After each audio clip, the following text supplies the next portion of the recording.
No, I think it's playoffs are always tough. It's different game completely.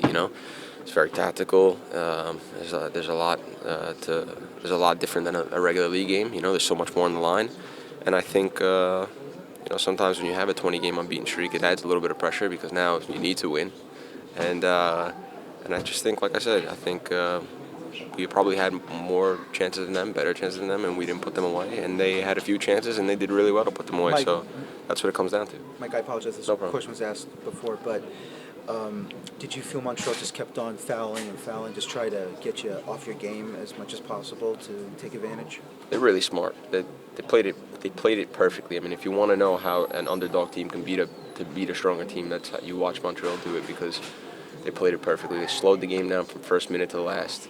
I'm talking about away and home. They fouled a lot. They did anything they could to slow the game down, try to be dangerous on set pieces, try to hit on the counter. They did that.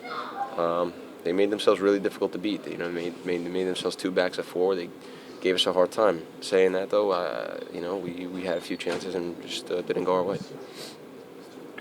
Mike, do you think tactically the setup was right for this one, the way that you guys had press and being vulnerable to the counter for a team like this?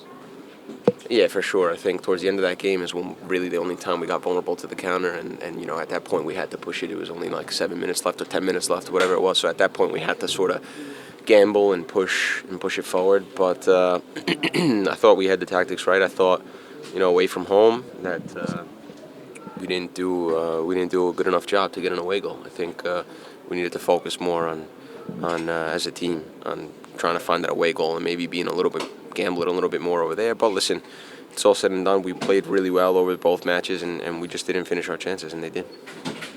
Did you feel Sasha's penalty being stopped, that changed the game?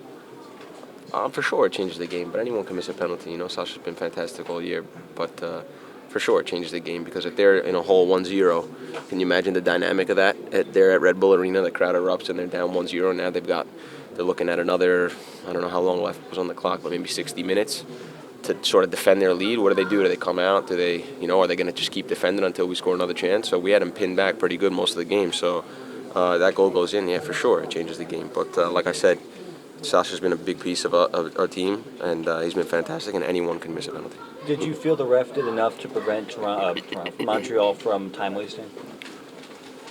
No, not really. I was surprised that he only put 4 minutes on the clock.